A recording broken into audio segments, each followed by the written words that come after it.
শ্রী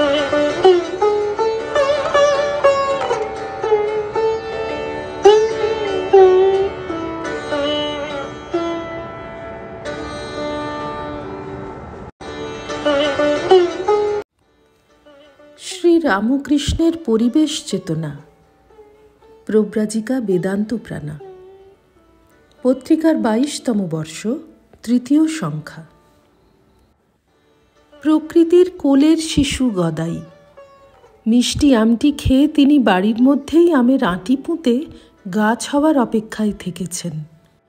সে গাছ আজও কামারপুকুরের মন্দিরে ঢুকতে বালক গদাইয়ের শিশু মনের সৃষ্টির কথা মনে করায়। এছাড়া তিনি ভালোবাসতেন শ্মশান। সেখানের অবহেলিত, অযত্ন বর্ধিত, মানুষের সমাদর বঞ্চিত গাছের তলায় বসতেন। নির্জনতা তাঁকে চিত্তের গভীরে টেনে নিয়ে যেত। বাড়ির কাছাকাছি ছিল ভূতির খালের শ্মশান। সেই খালও তাঁর চরণ স্পর্শ পেয়ে ধন্য হয়েছে।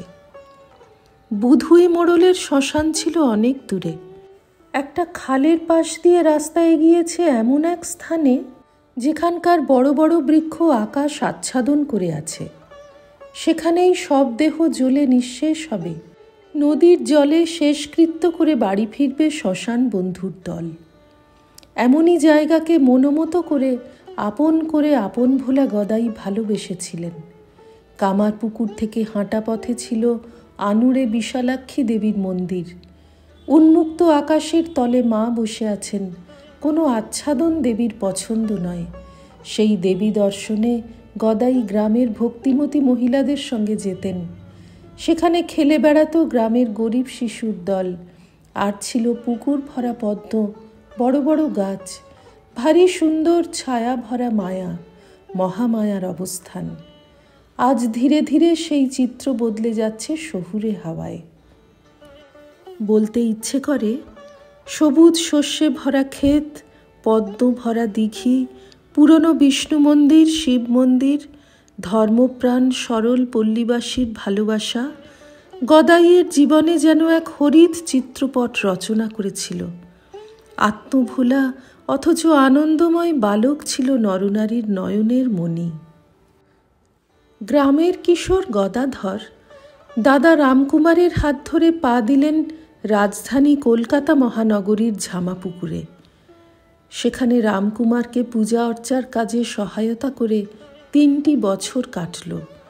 দাদার চতুষ্পাঠীতে কোনোদিন সংস্কৃত শিখলেন না এবং স্পষ্ট ভাষায় বলে দিলেন, চালকলা বাঁধা অর্থকরী বিদ্যা শেখায় তাঁর রুচি নেই। তিনি শিখবেন, অর্জন করবেন সেই জ্ঞান যার উদয় হলে মানুষ কৃতার্থ হয়। 17 বছরের বালকের মুখে এই অদ্ভুত কথা রামকুমারকে ভাবিয়ে তুলেছিল। কোন গূঢ় বিদ্যালাভের প্রত্যাশী এই বালক? চতুষ্পাঠীর ছাত্রদলে যোগ দিলেন না গদাই।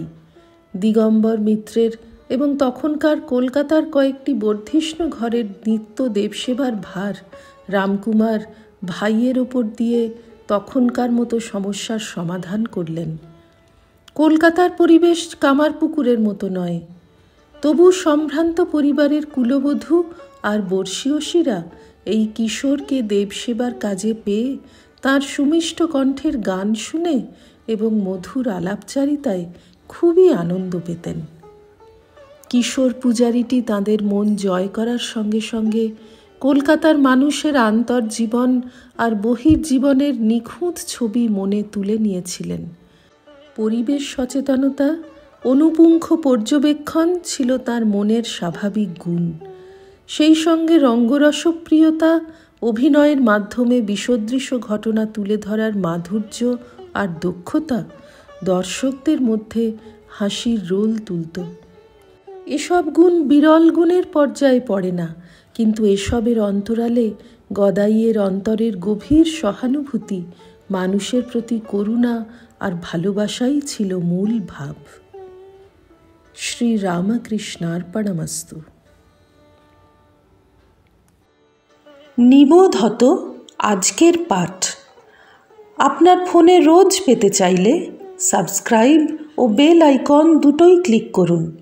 রামকৃষ্ণ ভাবধারা প্রচারের সঙ্গে থাকুন এটি একটি ফ্রি চ্যানেল।